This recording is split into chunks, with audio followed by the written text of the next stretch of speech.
Hey everybody, and welcome to Around the Nation, right here, QIT Nation. Jeff Waldorf with you today on this Thursday afternoon. Big show today, a lot of stuff happening, a lot of big news, crazy stuff, North Korea, the NFL, more statements about that, Donald Trump doubling down on his animal comments about undocumented immigrants.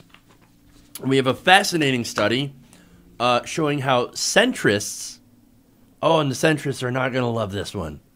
They're not going to like this at all. How centrism actually helps authoritarianism. So all those people who think that being centrist and moderate is wonderful and you need to return to sanity. Well, it turns out you may be the cause of the insanity. Or at least you're helping it along. Oh, fascinating study. I love it. So we'll present that to you later on in today's show. We also have Donald Trump not allowed to block people on Twitter anymore. That is a great story. We'll talk about that. And, of course, Joe Arpaio. Once he's a criminal, always a criminal. And I will show you why that is the case in Joe Arpaio. When it comes to Joe Arpaio. So, okay. Anyway, so big show today. As I said, lots of news, craziness going all over, and a lot of stories that we can't get to on the show because there's just, like I said, a ton of stuff going on. But we'll get to what we can get to today. Now, what I want you guys to do here is to please like and share the stream. That helps us out greatly. So if you can, please do that. Also, please consider using the Super Chat. That helps us out a great deal as well. So Super Chat allows you to talk to the show. It flags the comments so that I can read them. So if you have something to say or if you want to suggest it, please do so. And use the Super Chat because, again, that helps the show. Let me do a quick adjustment here before we get into the stories. Let's see. All right. So, okay. That's probably as good as I'm going to get it. Without fucking it up too much. All right. Oh, there's that. Okay. Let me just mess things up. All right. Anyway. So let's jump into it. Let's start out with North Korea. A lot of good that did, right? Okay. He did it. He actually did it. Donald Trump has just fucked up the North Korea deal. Or at least the talks. There wasn't actually a deal in place, at least not yet, but it looked like the possibility that we're going to at least maybe get a deal or some sort of start some negotiation. And let me tell you, of course, that they don't actually agree to meet until they have some sort of agreement in place. At least that they're going to talk about. But no, turns out there will be no talks with North Korea. It appears that Donald Trump has decided to cancel them. Now, he said that he made this decision based on the tremendous anger and open hostility in a recent North Korean statement. Now, North Korea is known for its bellicose statements all the time. That's kind of what they do. They sit there and they run their mouths. That's what they do, because, look, in the past, you say, oh, look, that's fine, right? Go ahead and run your mouth, whatever. Don't really care. Because, look, Kim Jong-un is a thin-skinned child. The problem is now is that the United States leader also is a thin-skinned child. So now we have two children armed with nuclear weapons. Wonderful. And that's, of course, not to insult children.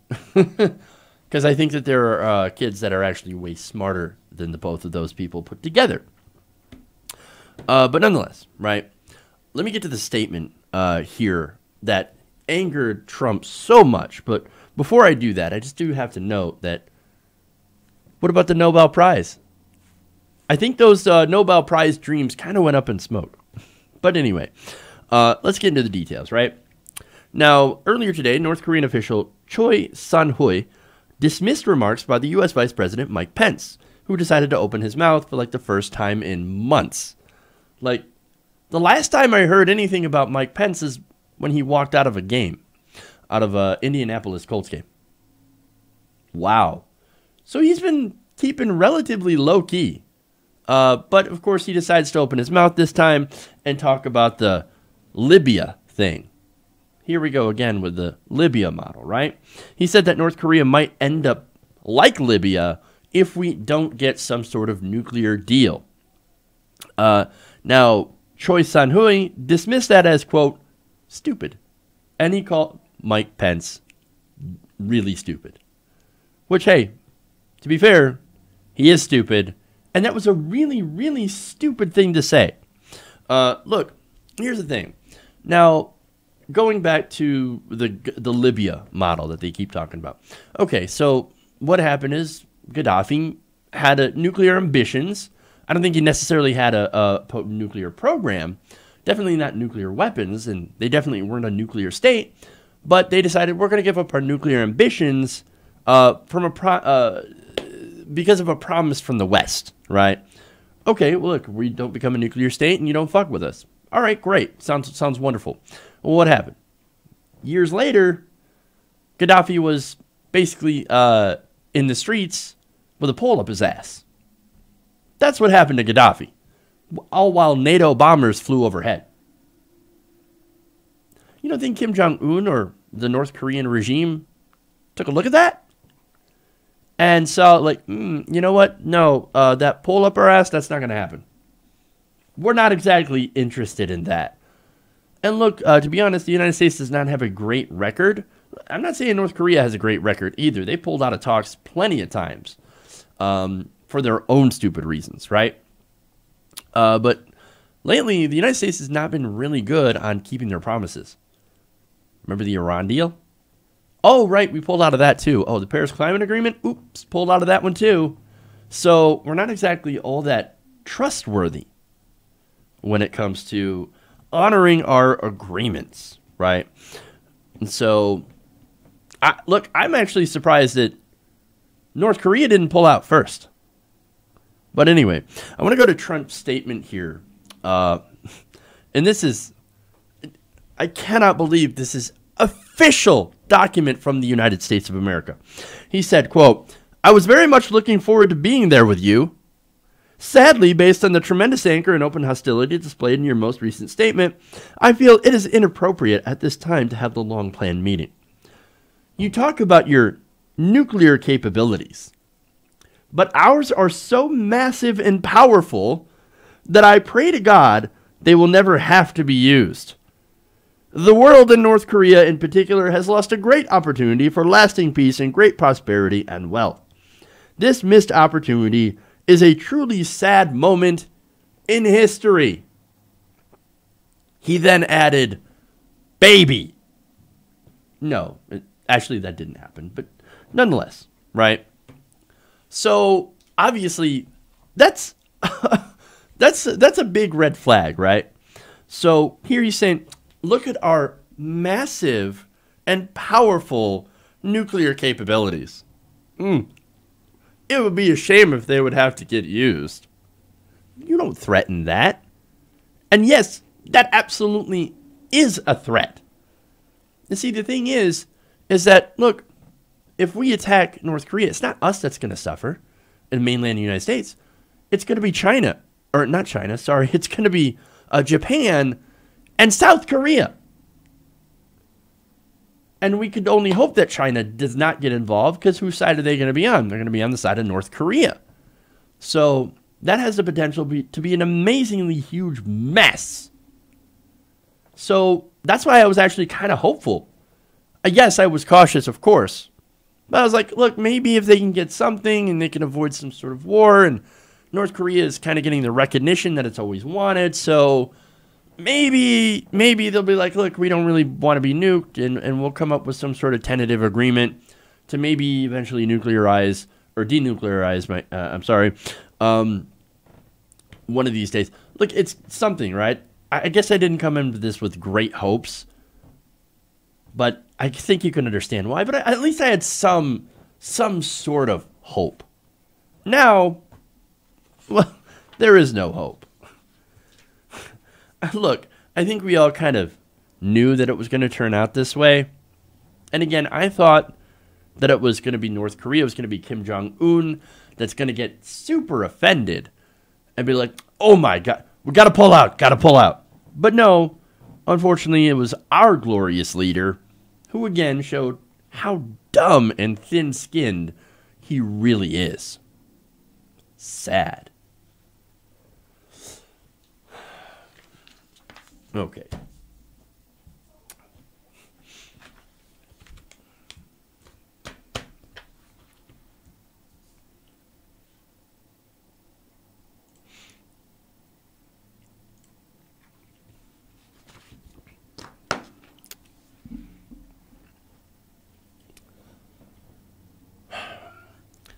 So yesterday, a federal judge ruled that President Trump can no longer block people on Twitter. So, look, this is something that had been going on for quite some time.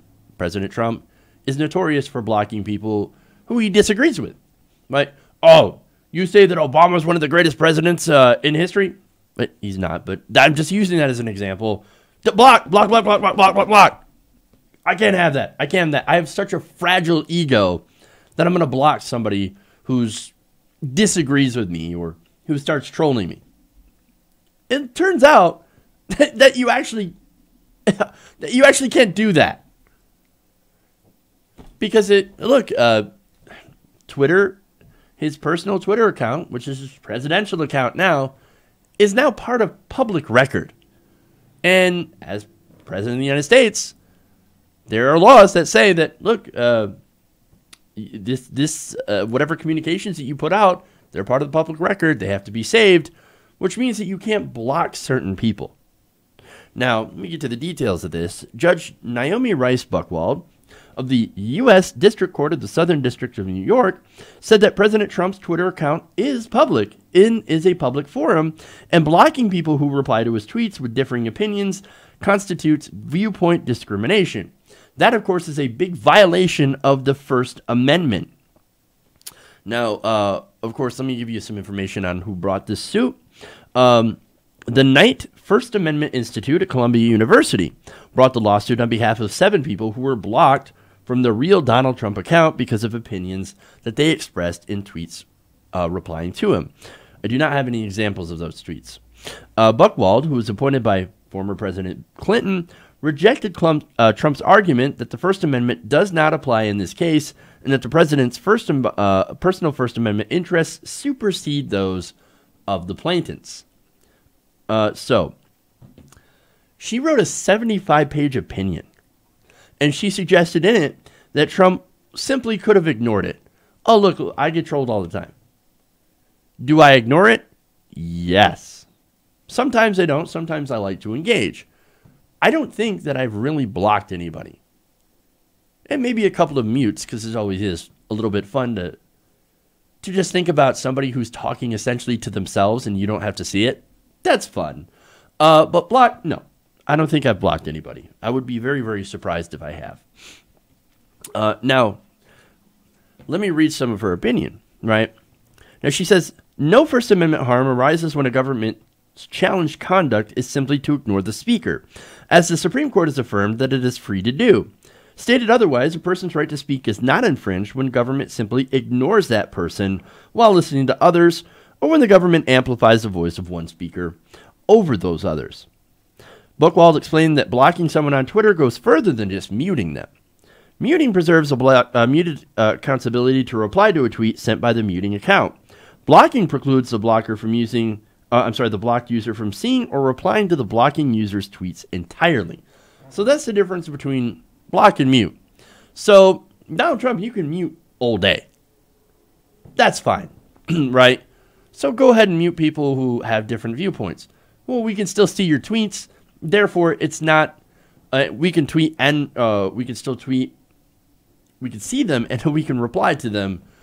So that is not a violation of the First Amendment. But blocking obviously is. Now, interestingly enough, Buchwald did not order Trump or Scavino to unblock the individual plaintiffs in the case or prohibit them from blocking others from the account based on their views as the plaintiffs have asked. She said that a declaratory judgment should be sufficient. And let me go to the statement on that. Because no government official is above the law, and because all government officials are presumed to follow the law once the judiciary has said what the law is, we must assume that the president and Scavino will remedy the blocking we have held to be unconstitutional. Now, what are the odds of that one? Probably about 0%. You think Donald Trump's going to listen to the courts? You are hereby ordered to unblock people that you have blocked. Is he going to do it? Hell no. Maybe a staffer will, if they can actually get access to his Twitter account, which I think is just mostly his, and what he uses to tweet at people when he's on executive time in between cheeseburger bites. I don't think he's going to do it. Honestly. But hey, if he does, good. If he doesn't, then he's in violation of the First Amendment. He's in violation of free speech. I expect the free speech warriors to cheer this day on. Yes, you cannot block. Donald Trump cannot block you guys. Then he has to listen to your criticisms. Oh, wait a minute. No, they're not going to be in favor of that. I would be very, very surprised. Now, one more thing here. This comes from Jamil Jaffer, director of the Knight First Amendment Institute, which the Knight Josh Geltzer, I don't think I have the right quote on here, but okay. We'll skip that because that was actually cut off. Let's go to another quote here. Josh Geltzer, who was the executive director of Georgetown Law Institute for Constitutional Advocacy and Protection, he said that the court's ruling is a critical victory in preserving free speech in the digital age. He said the court's thorough decision recognizes that the president's use of real Donald Trump on Twitter makes the type of public forum in which the government may not, under the First Amendment, silence its critics. So that is awesome. Kind of a funny case, but also a victory for the First Amendment. How Trump's going to take it? Well, I'm pretty sure he's not going to be happy because now he's actually got to face real criticism because he doesn't get it from Fox News.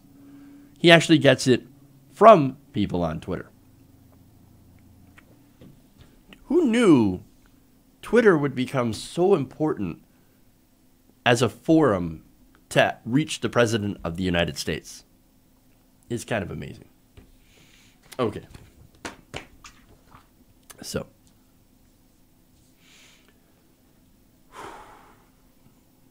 Moving on.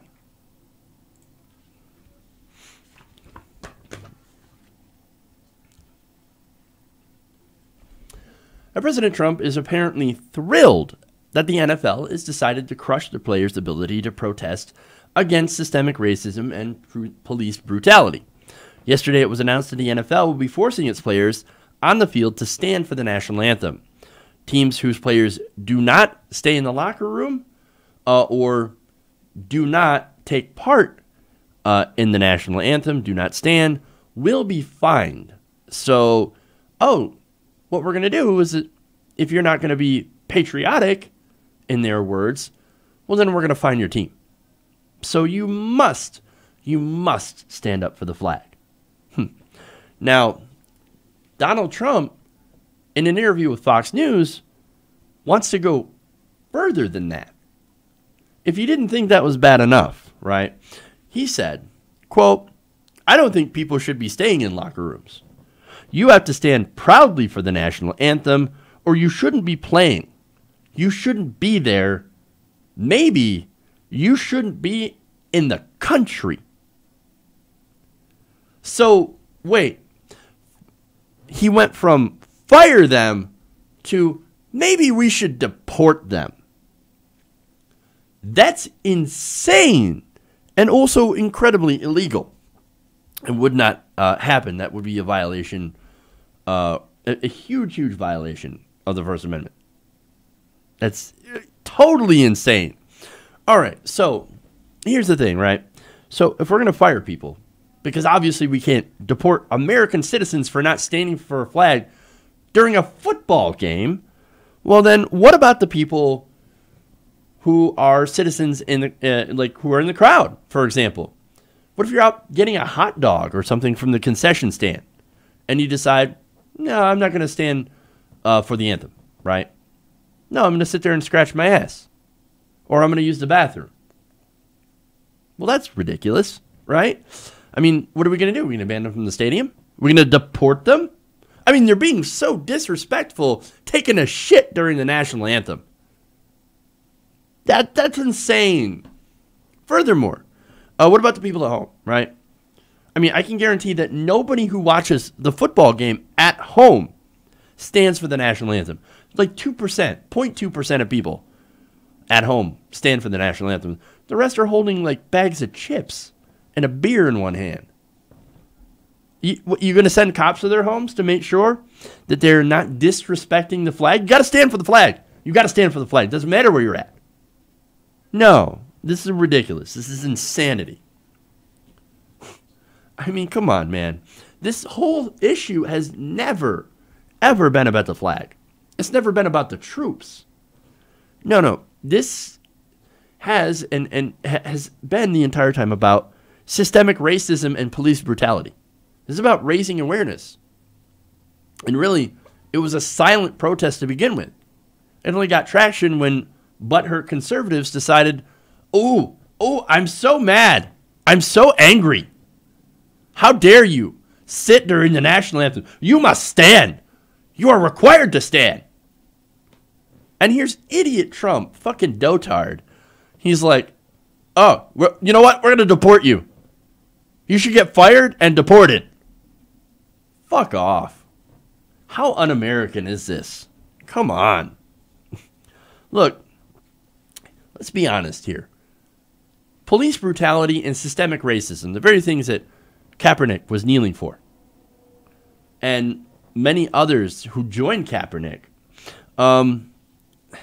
is something that people in power don't want to have a conversation on. Okay, they don't want to talk about systemic racism. They don't want to talk about police brutality, how the police are poorly trained. They're trained to shoot on sight. And it's not just African Americans, it's now white people, right? There's Latinos. Everybody, the mentally ill, they're also getting shot and killed by poorly trained police. We're not going to have a conversation about that. No, we're going to talk about how this is disrespecting the flag. It's so much easier to misrepresent what the protest was actually all about. And by the way, can you really respect the flag by betraying what it's actually supposed to represent? I mean, liberty and justice for all, right? That's what it's supposed to stand for. It's supposed to stand for America, the American dream, you know, the promise of America. Well, by having systemic racism and police brutality, we are failing in that promise to our citizens. It's hypocrisy. But look, it's not just Trump, right? Yes, Trump said the most heinous things, like deport people. Come on, dude, you're an insane moron. Anyway, it's not just him. Also, you had Vice President Mike Pence and Donald Trump Jr.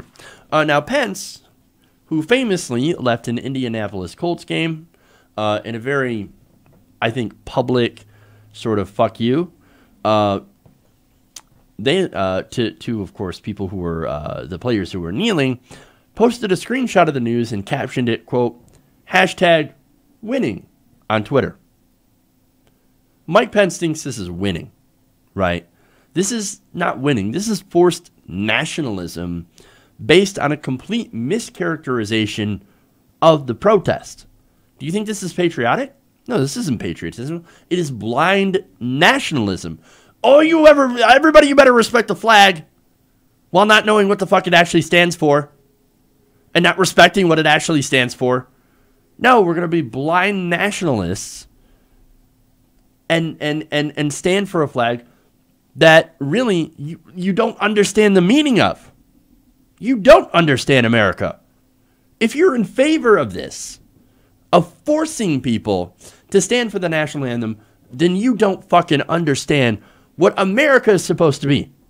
You do not understand at all. Now, it's not just Pence, of course. You have Trump Jr., right? Trump Jr. posted a similar tweet, captioning an AP article with, quote, "Still not sick of winning." You think you're winning? I got a quote of my own from Trump Jr. "I love it, especially in the summer." Now, it's not nothing to do with this story, right? But nonetheless, I think it is important to keep saying whenever you hear from Donald Trump Jr.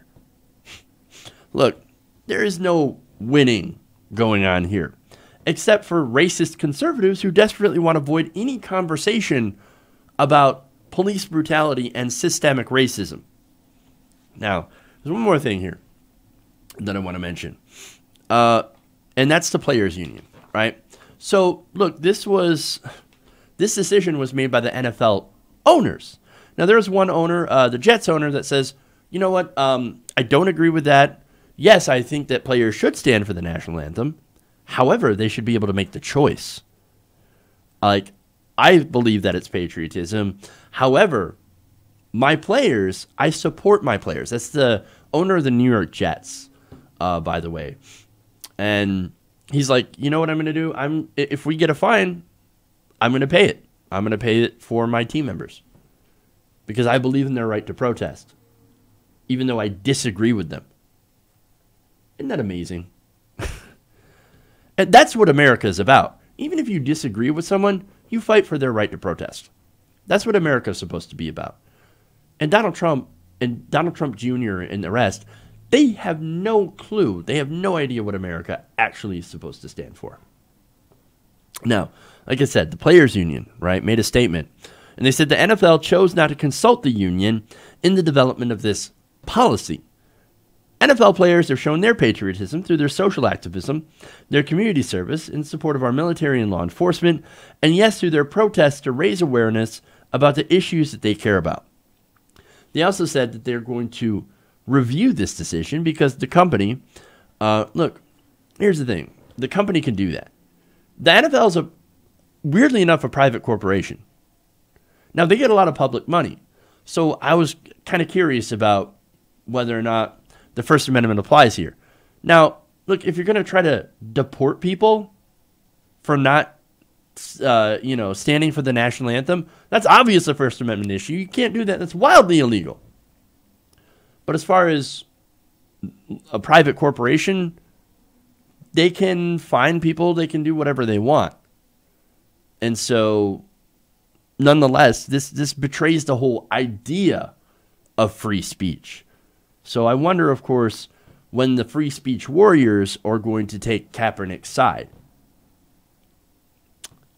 I think I might have to wait quite some time because as far as I know, they only fight for the free speech that they like and they don't fight for free speech that they don't like. Hypocrisy. Okay. All right, here's what I'm going to do. I'm going to go and I'm going to take a quick break here. We'll come back. We got more immigration stuff. Then, of course, we're going to go after the centrists. And then finally, Joe Arpaio. All right. So we'll be right back.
Hey everybody, welcome back to the show. Around the Nation, right here, TYT Nation. Jeff Waldorf here with you. I do have a super chat that I would like to read. It is from Kimberly Buckley. I think I've seen this one before. Again, this is in response to the Libya model. Polar Bars will be headlining Coachella next year. Is that like a band? Like, am I missing something? Anyway, please give us a like and a share if you haven't already, if you enjoy the show. So, it is funny, before I get back into the stories, there are people right now that are like, it's a distraction, he's trying to take your Medicare. Yeah, of course he's trying to take your Medicare. We've been warning about that since day one. Yes, when Republicans get into power, guess what they try to do? They take your fucking health care. We know that already. This is not new news. This isn't new. We've been warning about this since Paul Ryan, since way before Trump. The Republicans, yes, they want to destroy your health care. They want to destroy Medicare. They want to destroy Medicaid. They want to take your Social Security. We know this. This is not a surprise. So look, yes, is it important to report that? Of course, and every time they pass a budget, or they try to pass a budget, look, they're trying to bring back Trump care. I'll have a story on that later, probably next week. So we'll talk about that too. But look, man, that's been the plan since day one. So, I mean, yes, I'm going to detail how that's going to happen and in what way through legislation. But don't think that I don't know that. I'm very much aware. Anyway, let's go to immigration.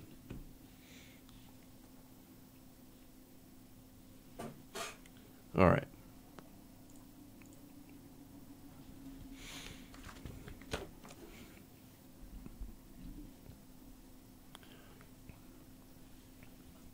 Now, President Trump, for some reason, happens to believe that immigrant children, especially unaccompanied children, are a gigantic threat to America.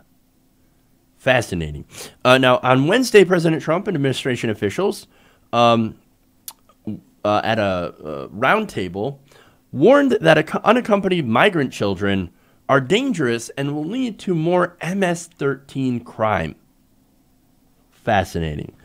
Now, he said specifically, quote, "We have the worst immigration laws of any country anywhere in the world." The worst. We have the worst out of any country in the world. Now, if you're meaning some of the most restrictive, then yeah, I would say kind of. But no, that's not what he means. He means the complete opposite. He thinks that they just flood in. That is actually not true. And is actually incredibly ridiculous. But he says, quote, "They exploited the loopholes in our laws to enter the country as unaccompanied alien minors." He added, "They look so innocent. They're not innocent."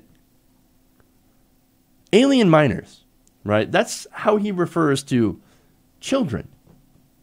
So immigrant children, unaccompanied minors, which can, obviously range in age from younger children to young teenagers, right? No, they're not children. They're alien minors. No, there's no dehumanization going on here at all.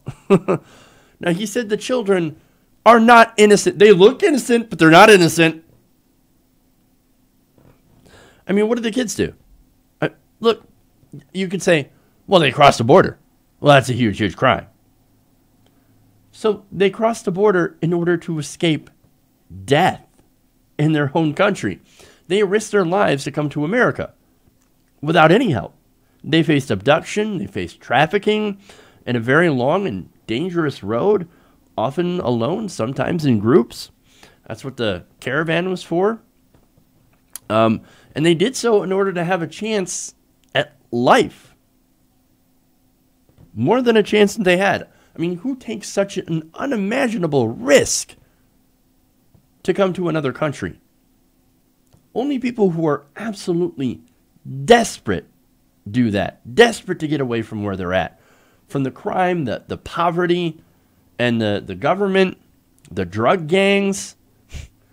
I mean, Jesus. When you think about the stuff that they went through, you can't help but have empathy. That is unless you're a conservative. That is unless you're somebody like Donald Trump, who says they're not innocent. They're not innocent at all. Oh, no, of course not. No. Look, there's a reason he says they're not innocent. It's because they're brown. And now, of course, like all immigrants coming from the South, they're tying these kids, the Trump administration is, into MS-13, the gang. Now, Deputy Attorney General Rod Rosenstein detailed the gang resurgence that he said witnessed firsthand as a U.S. attorney for Maryland. Wait, how close is Maryland to the border? Maryland's not a border state. Oh, no, I saw lots and lots of, I saw it firsthand, all these immigrant kids, these unaccompanied minors that became gang members. He said that rise was fueled by illegal immigration and particularly the challenge of unaccompanied minor children. How? Well, he says, once we release them, because we have to release them, or we had to release them at that time because of catch and release, well, they never end up showing up to immigration court. So they go and they don't show up to court and they go and join gangs. Well, number one, they're children, they're sometimes young children, so they likely don't understand what the hell is going on, why they have to go up to court. Or maybe they do understand and they're afraid of being sent back after going through everything they went through just to get here, and then being murdered or trafficked when they decide to get, or when they get sent home, which is likely what the Trump administration exactly wants to do. Now, Rosenstein continues, we're letting in people who are creating problems. We're letting in people who are gang members. No, we're not. We're not letting in gang members. Nobody here. You could go to the biggest, bleeding heart liberal and ask them, hey, do you want gang members in the country? If you know they're a gang member, should they be allowed in the country? And I think 99% of them would say, no, of course not. No, we don't want gang members coming into the country. That's stupid. And look, a lot of those same liberals also support deporting gang members. Yes, if you have criminal or gang activity, yeah, you need to go, right? Sorry, you gotta go.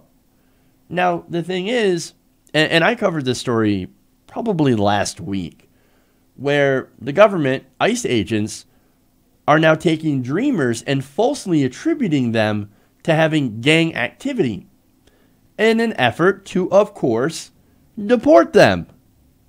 And they lie and make things up in court in order to try to do so. And they were caught red-handed doing that. And, of course, here's Rod Rosenstein basically making that same case, that same point. Oh, they're coming here and they're joining gangs. Now, as you're going to see, that is not the reality. But first, let me finish his quote. He said, we're letting in people who are vulnerable. Well, that's true. Because many of the migrant children lack families or a similar support system. But then he adds, they become vulnerable to gang recruitment. So, yeah, they don't have family, they don't have a support structure, so they're joining the gangs. Okay, well, if you don't want those kids to be recruited by gangs, then maybe we should have a support system in place for unaccompanied minors instead of sending them back home. Oh, but that actually involves being a decent fucking human being and helping out. And never mind. Maybe conservatives are right that they point out that we can't even help our own people. Of course, they use that argument to keep people out. Oh, we can't even take care of Americans, so we can't actually allow other people to come in here. Okay, so what are you going to do to help Americans? Absolutely fucking dick. Nothing. What, do you want us to help Americans? They're lazy. Go get a job. But you just said we can't bring in people because we don't help our Americans, and then you vote for people who vote against helping Americans. Well, yeah, that's the whole point. It's basically distraction so we don't actually have to help anybody because we're selfish. Duh. Well, there you go. But anyway, let me give you some facts here about those unaccompanied minors and joining gangs, since that seems to be such a big concern, right? Now, according to federal statistics, from October of 2011 until June of last year, U.S. Customs and Border Protection officials arrested about 5,000 individuals with confirmed or suspected gang ties. Okay, look, as I said before, I don't have any problem with that. If you're part of a gang and if you're violent, then yes, you got to go. We don't want you here, right? Now, according to congressional testimony from the agency's acting chief, Carla Provost. Now, of that 5,000 figure, a total of 159 were unaccompanied minors that had come here from countries like Honduras and El Salvador, Central America. Now, according to her testimony, of that, 56 were suspected or confirmed to have ties with MS-13. Now, okay, that is 56 unaccompanied minors. Must be all criminals, right? Well, in that time frame, CBP apprehended about 250,000 unaccompanied minors. So, out of the 250,000 unaccompanied minors, they found 56 of them with confirmed or suspected gang ties.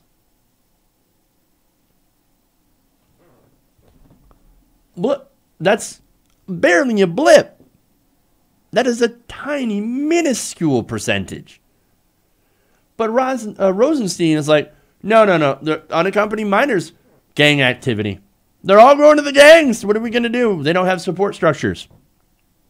Despite the vast majority of unaccompanied minors actually not joining gangs. But hey, look, facts don't matter. Reality doesn't matter. Only blind hatred matters. They're dangerous. Or if you ask Trump, they're animals. They're animals.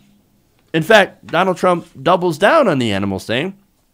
He said, quote, I called them animals the other day, and I was met with rebuke. They're people. Or they said they're people.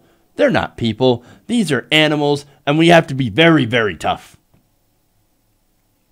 Now, of course, if I point that out, how that's wrong and dehumanizing, incredibly racist, now I'm going to get a couple of people that, oh my God, context, you're taking him out of context. He's not talking about immigrants in total. He's talking about MS-13. MS-13. No, they're talking about the unaccompanied minors. 56 out of 250,000 were found to have ties with MS-13. And even so, they're not animals. They are people. They are human beings. See, the problem here is when you start calling people animals. You start dehumanizing human beings. Now, why is that important? Because it makes it easier to do terrible things to them, right? That makes them more of a target because it actually does change something in your brain, in your perception of them, that allows you to, well, hey, look, you're not human anyway. You're not a real person. So I can throw you out. So I can kick you out. So I can demagogue you and not feel a goddamn thing. I don't care about your plight because to me, you're less than a person. That's what this is about. And look, what Trump is doing is he's calling children who are unaccompanied, fleeing from death, who are, the vast majority are just children that are going from a bad situation, right, to try to actually live and survive. He's calling them dangerous animals, despite the facts not backing any of that up. That is your context. You want to talk about context? That's your context, right? This is an effort to dehumanize kids. And, by the way, it's probably a distraction. So he's saying all this crazy stuff to, one, rile up his base, And two, probably distract from the Mueller investigation. And finally, look, remember with Trump, racism is not a bug, it's a feature. Donald Trump is wildly racist. He always has been. Maybe sort of low-key, but nonetheless, you look at how he's treated African-American tenants in his own building. How he took out a full-page ad in a newspaper calling for the death penalty for the Central Park Five. Those people who are racial minorities, the majority of them, were found innocent. Trump says, I don't give a fuck. I don't care. I want to kill them anyway. Kill them, kill them, kill them. They are less than human. But they want to say that Trump's not a racist. Oh, because of Diamond and Silk. Give me a fucking break. Diamond and Silk are basically... okay, I'm not going to go into that. I don't want to say something terrible. But I think you get what I'm saying. Look, they say, a lot of Trump supporters, by the way, they'll claim that, oh no, Donald Trump, he's not a racist. He's not against immigration. No, he's not against legal immigrants. He's just against the undocumented illegal immigrants. No. Let me show you why that's not true. The Trump proposal, the good lot bill, right, that's going through Congress, it's the immigration bill, that Trump supported, would reduce legal immigration by 40%. They're coming after legal immigration. So, come on, man. Look, and don't forget, by the way, that his entire immigration plan is based on the Camp of the Saints. You remember when I talked about that book, right? Look, that book is basically it's called one of the most racist books in existence. This is where the plot line was, oh, we have immigrants that are invaders to Western society, led by a guy known as the Turd Eater, because he apparently, in the book, literally eats poop. But the hero of the story is a guy who kills immigrants and moderates and liberals, murders them, and tells them, oh no, I'm doing the right thing to protect the white race. No, this is pure racism, and it is sick.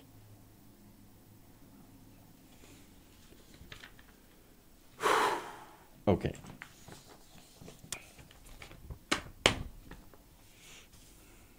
Moving on.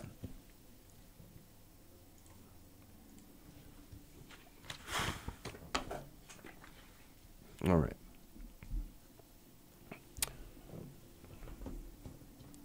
Too bad certain people weren't here. I think they would appreciate this story.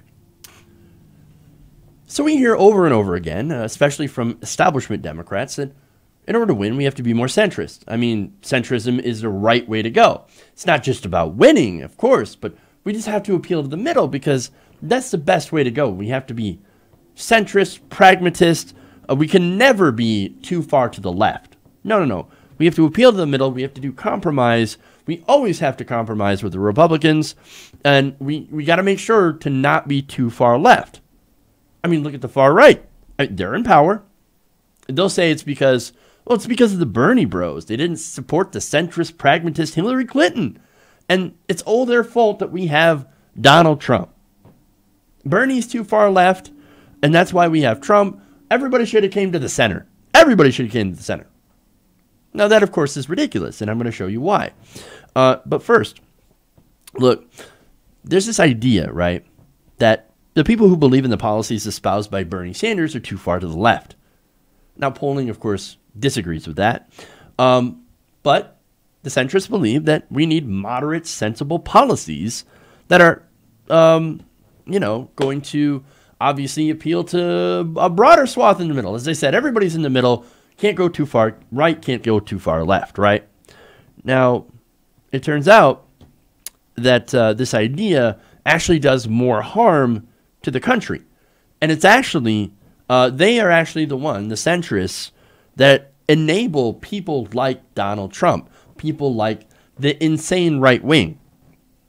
According to research from David Adler, who wrote in the New York Times, shows that across Europe and North America, centrists, who are supposed to be the pragmatist defenders of democracy, and the people that are in the middle with the rest of the country are actually the least supportive of democracy, the least committed to democratic institutions, and the most supportive to authoritarianism.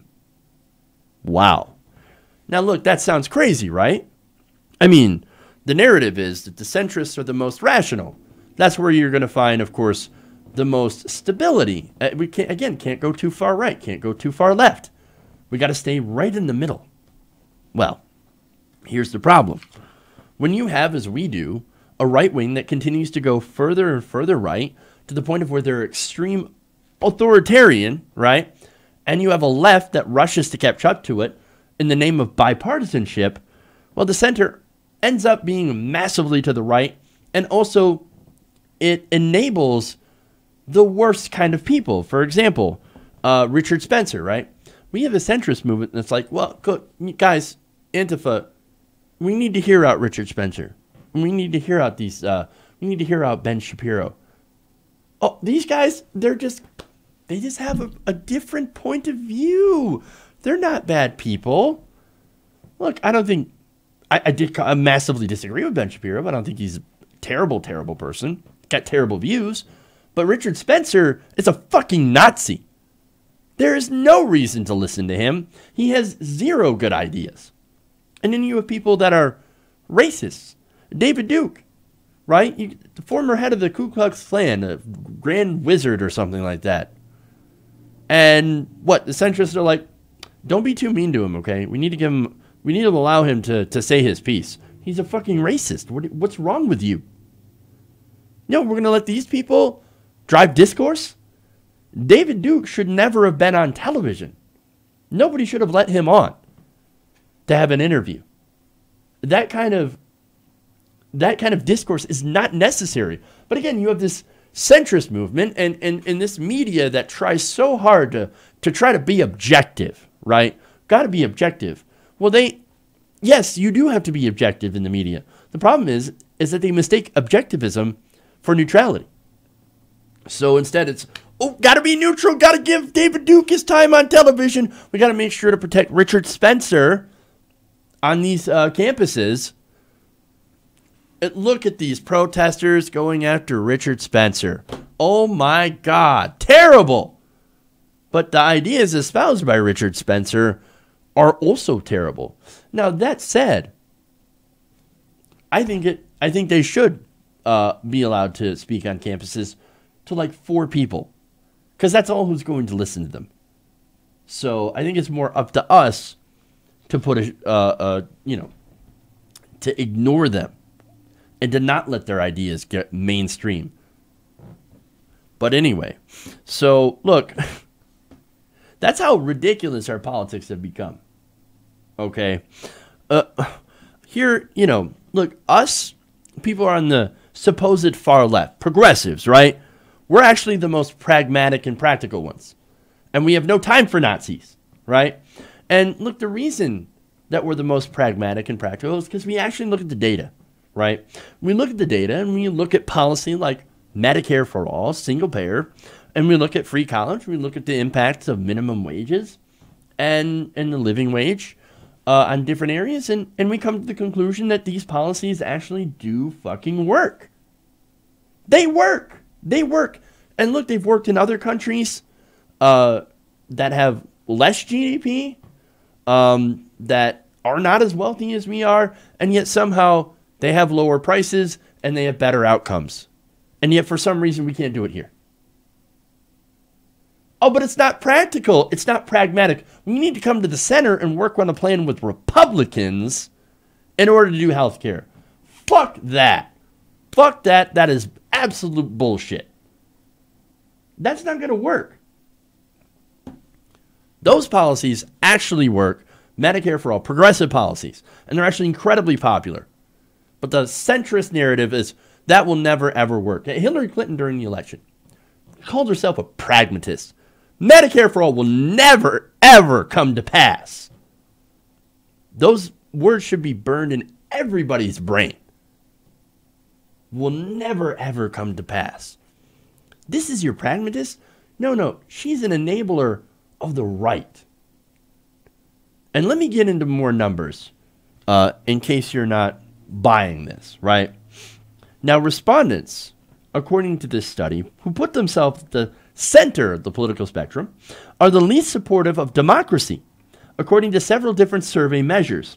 These include views of democracy as the best political system and a more general rating of democratic, small d, politics. All right.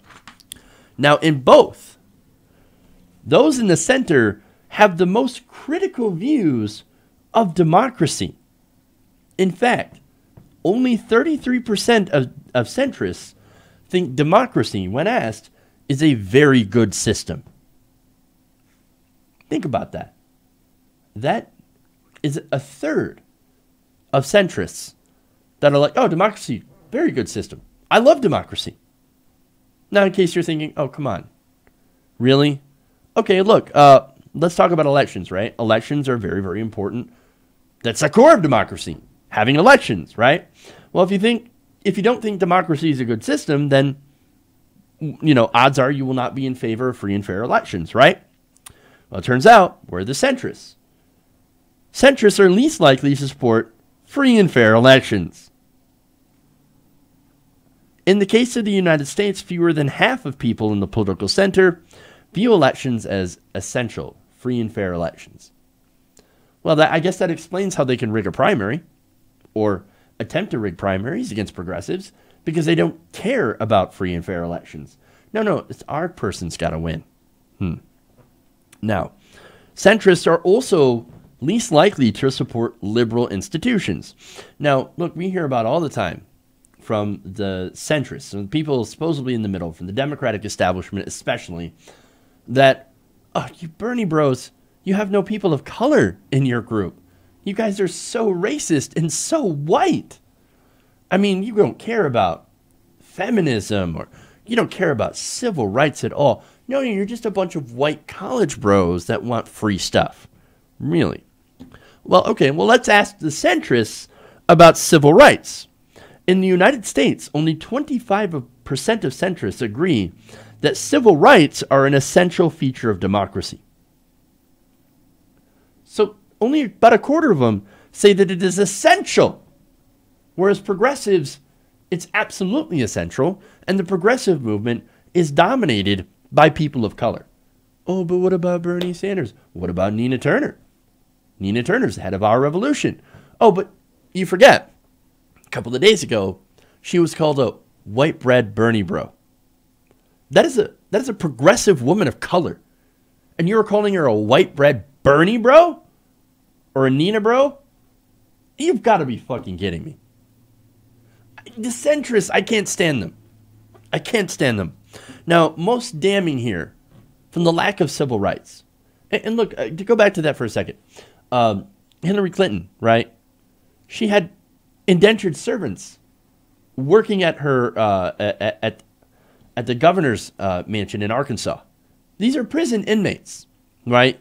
So I call them indentured servants because they're essentially getting paid nothing because they're in jail. And they're, of course, majority African American. Well, yeah, but they wanted to be there. We treated them good. That's essentially slave labor. She's fine with that. And of course, well, we have to bring these people to heel.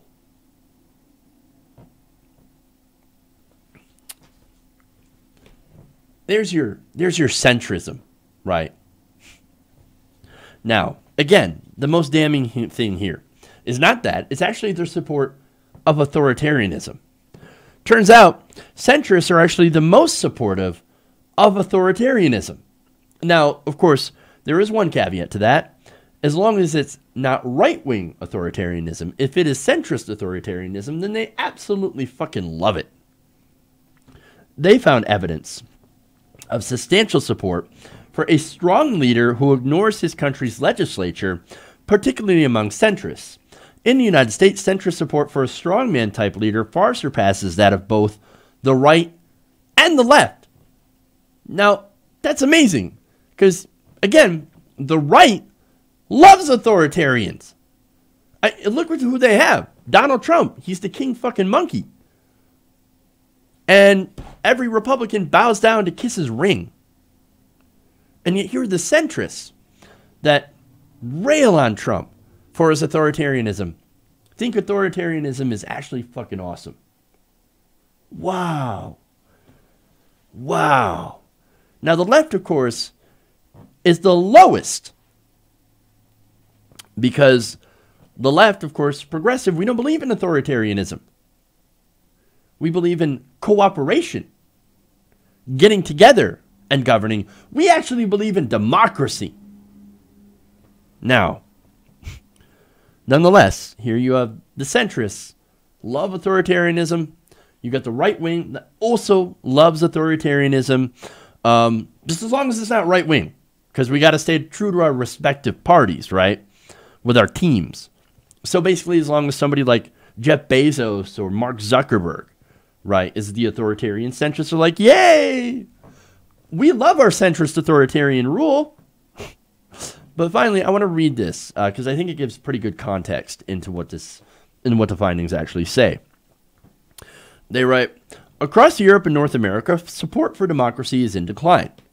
Well, that is, of course, I think linked to the decline of capitalism.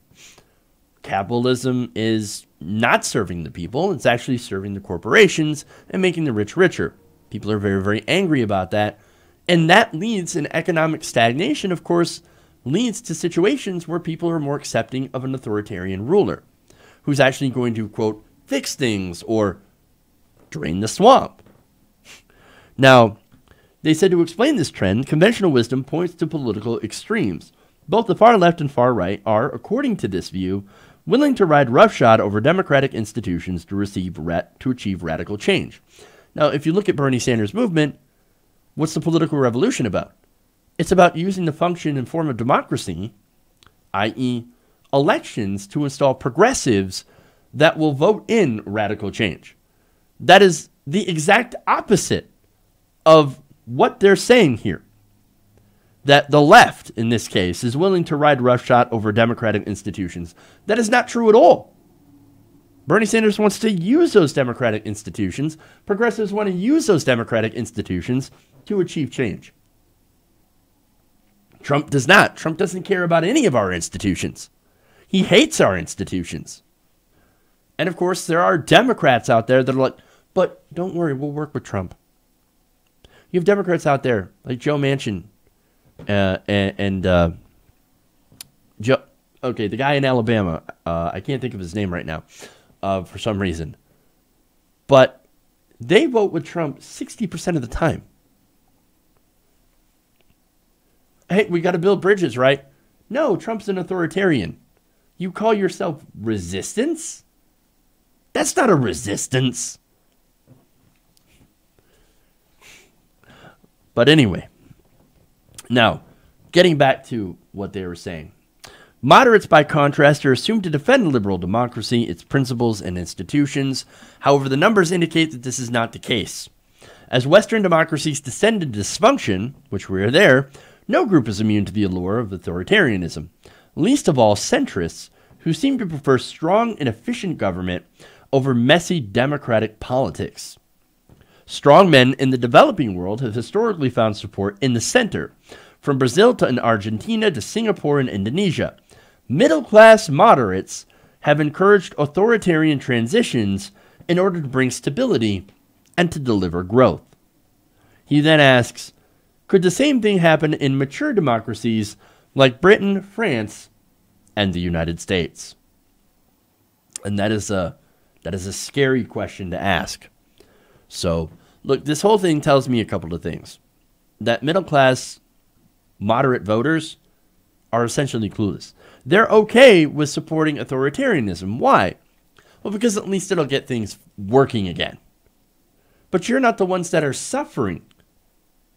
You may think that you're suffering, but in reality, you have the poor that are getting fucking crushed. And yes, you have people in the middle class that have gotten crushed so far that they'll end up being poor. But again, they think, well, if we just have this strong man, then he'll fix everything. And that, of course, explains why the white suburbs voted for Donald Trump. These white Republican voters that think that they're moderate, right? Oh, I'm a moderate Republican. Sure. But look, again, this is why you have centrists clamoring to work with Trump on issues. That's why they say, well, you got to compromise with the right. A good example of this is, of course, Obamacare, right? Centrists would rather reach out to Republicans to try to craft policy who are authoritarians, who have no interest in helping people.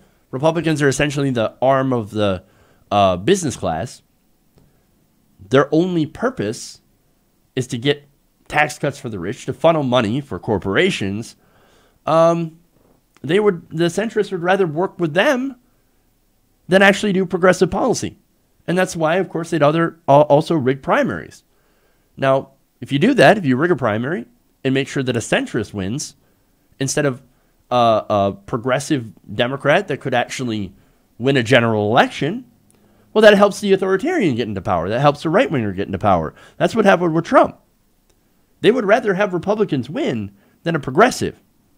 That's why I think the establishment and the centrists are so dangerous. It's through their election rigging and their control of the media that we have Donald Trump. It's also why, while being the wealthiest country in the world, that we don't have basic things like healthcare and education for our citizens. And it's also why places like Flint don't have any water. Why? Because, again, centrists won't allow progressives to actually win in these areas. And progressives can actually beat right-wingers in a lot of elections and actually get control back. Under centrist Democratic rule, the Democrats have lost over 1,000 seats. Michigan, I live here. I've seen this state turn from blue to red. And it's gross. And this capitulation to the right, this always trying to get approval from the right wing the Democrats are doing, that is why we don't have clean water. That's why we don't have progressive policy. It's why we have such a messed up country. Now, this study shows exactly why we need to get away from the idea that centrism is good and actually legislate on facts. Because facts don't lie in the center. Facts are facts. There is no middle ground here. There's no middle ground. And finally, there is no compromising with authoritarians, racists, and Nazis. There should be absolutely no compromise. And if you're doing that, then you're just enabling them. Okay. Centrist, man. All right. We're massively out of time. We'll have to do the Joe Arpaio story tomorrow. I got a lot to do today. So, okay. So here's what we're going to do. We're going to end the show. I know, right? Please give us a like. Please give us a share. Please check out our videos later on. Please consider becoming a patron, patreon.com/TYTNation, so you can support the show and keep us on the air through these very difficult times. So thank you to all that support. Thank you, everybody, for watching. Thank you for supporting. Thank you for being patrons, those of you who are. And that's it. Love you guys. And remember, change begins with you. Good night, TYT Nation. We'll see you all tomorrow.